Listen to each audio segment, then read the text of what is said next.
And Randall Wickes hasn't landed any work yet, but he says he has referred a lot of his blue-collar buddies to the site. I'm Noelle King for Marketplace. And finally, jellyfish have their say in the energy debate. One of the world's largest nuclear reactors is shut down after tons of jellyfish clogged the water pipes at the Swedish power plant. We don't know for sure the position of these jellyfish on nuclear power, but plants around the world say this problem is coming up more and more. In New York, I'm Mark Garrison. This is the Marketplace Midday Update.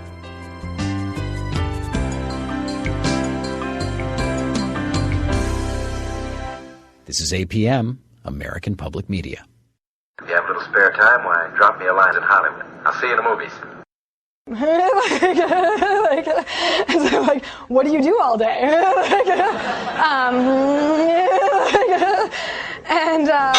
Dag nabbit.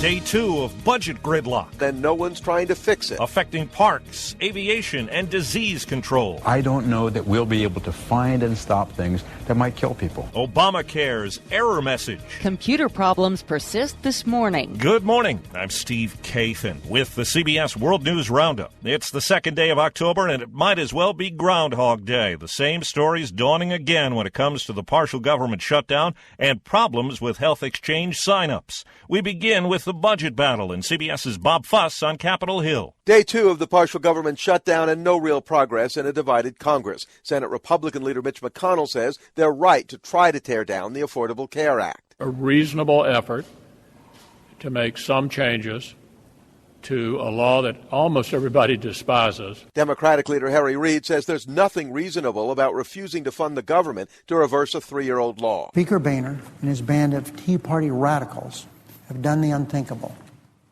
They've shut down the federal government.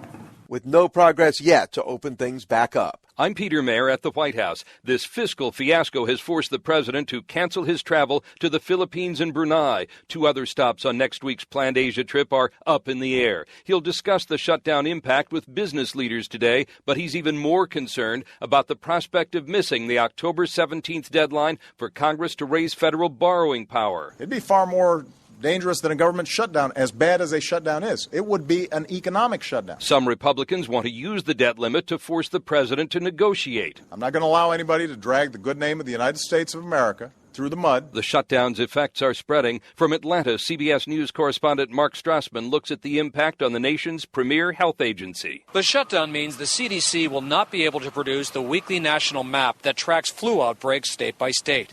Flu season began last month. Director Dr. Thomas Frieden.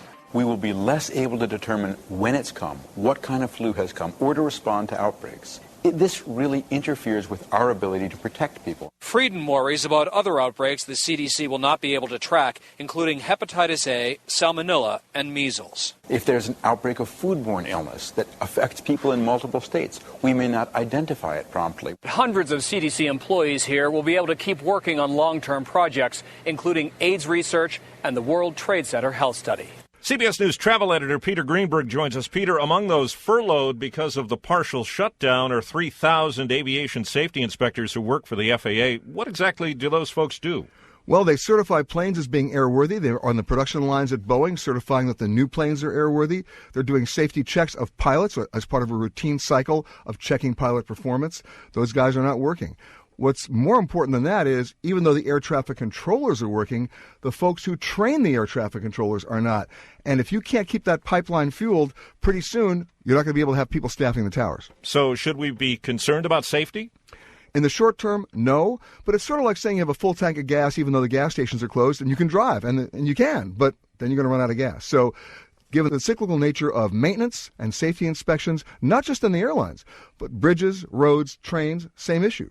At the Federal Highway Traffic Safety Administration, bridge safety inspections are not even being processed right now, let alone being investigated. Peter Greenberg, thank you. It's day 2 of Obamacare's online insurance exchanges, and signing up is no different from yesterday. It's still a process fraught with delays and glitches. We're live with CBS's Heather Bosch. It's a key part of health reform, shopping for insurance at marketplaces online. But Steve is shopping Shaba of Indiana got this message instead. Please be patient. 1010, same thing. 1011, same thing. And in California, James Finley found. I wasn't able to enroll because they have a large volume of people coming in, so the system was down. Today in New York, I got the message, we apologize, the marketplace is undergoing maintenance. We were prepared for some possible glitches with the website. People like Angela Foster, trained to help Americans enroll, say administrators are working to fix initial glitches.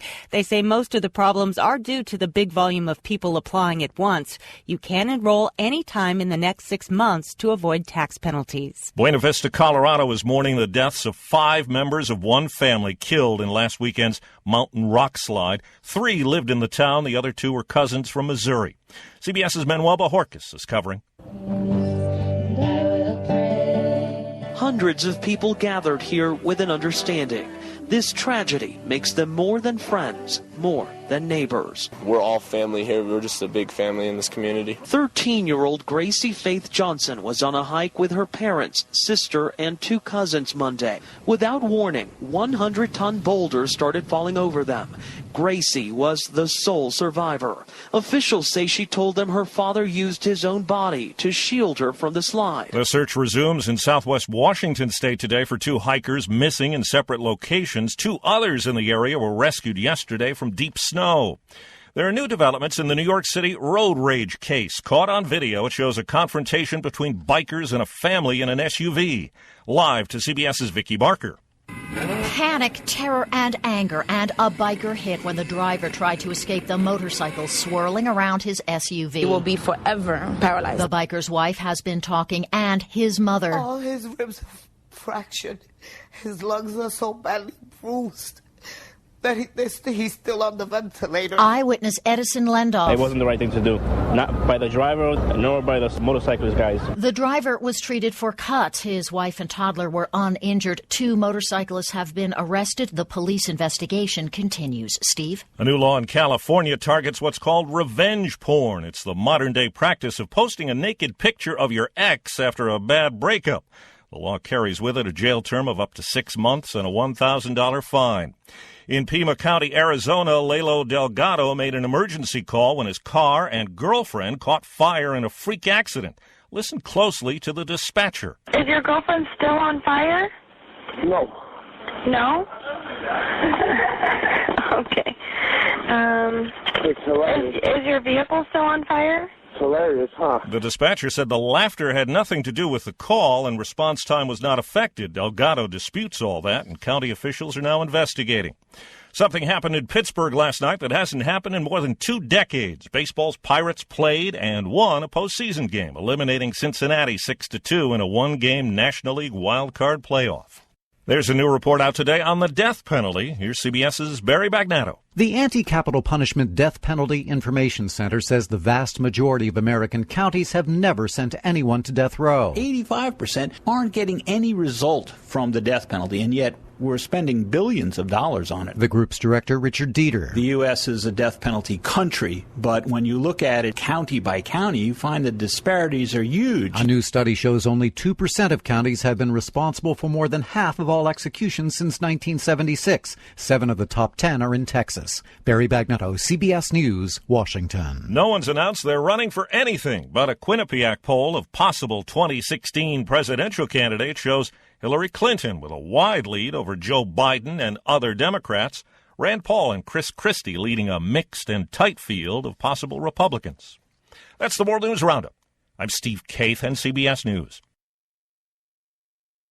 Joyce Evans for the Channel 6 10 o'clock news. Fuck it, we're getting out of this joint. Here's great news about 2 wonderful Baraxo hand cleaning products. First, Baraxo powdered hand soap in a new plastic decorator container. Looks like this on the grocer's shelf, and like this on your bathroom or kitchen sink. No rust marks, no messy soap dishes. Perfect for everyday hand washing for the whole family. And here's exciting new Baraxo waterless hand cleaner. Watch. I'll use some paint, some black shoe polish, and some dirty axle grease.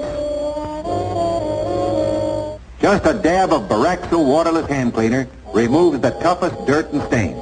Anytime. In the workshop, camping, On the road, anywhere. Without water. Real convenience. New Baraxo waterless hand cleaner. And remember, Baraxo powdered hand soap. Both at your grocer's now. Those who think getting a car phone is not for them, whatever the reason, haven't kept up with the booming industry of cellular radio telephones. Scenes like this are becoming commonplace in U.S. cities where cellular is available today. This revolution in communications could make it possible for more and more people to have a phone in their car, or even one that travels with you.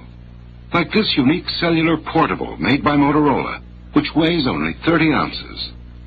Right now, businessmen and women are major users of radio telephones where cellular is in service. But more people will take advantage of cellular as its benefits become apparent. Eventually, seeing people using cellular phones may seem as commonplace as someone checking time on an electronic watch, figuring on an electronic calculator, or programming on an electronic computer. Industry watchers say there are only a few thousand cellular phones in use right now, but that number is expected to grow considerably within the next few years during the cellular revolution.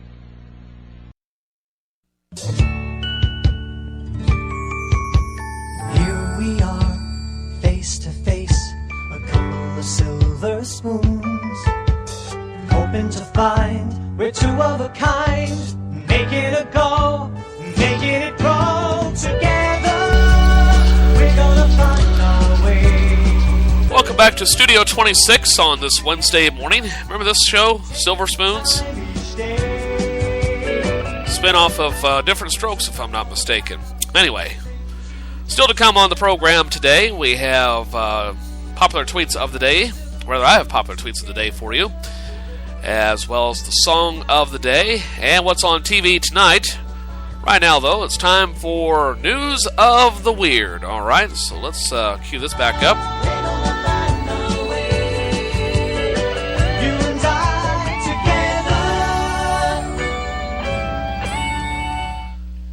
And that's going to oh, son of a bitch.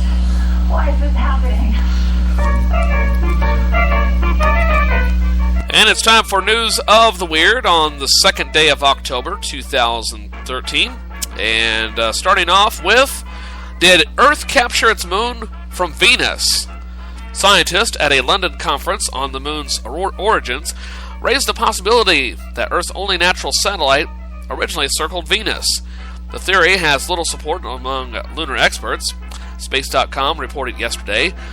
An older theory, and one with more support, is that the moon formed when a larger body struck the Earth early in its history.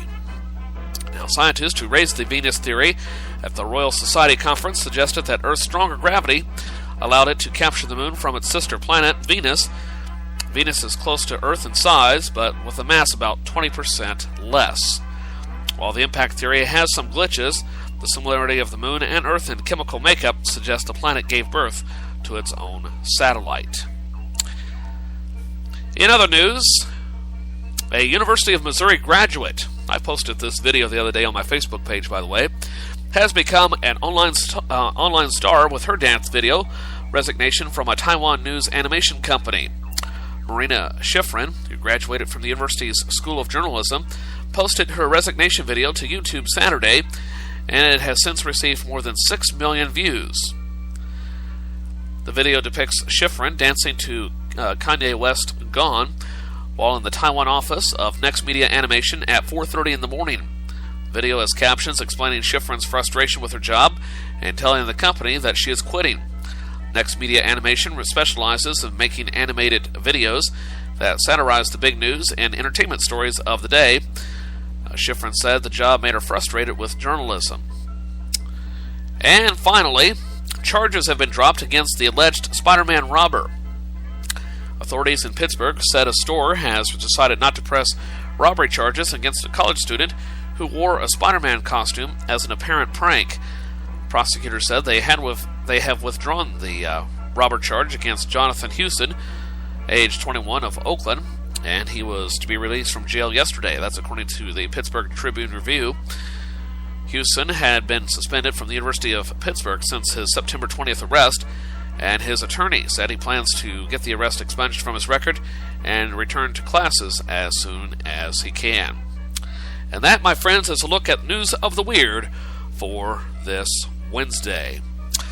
And now, paging Governor Rick Perry of Texas as we get ready for the popular tweets of the day.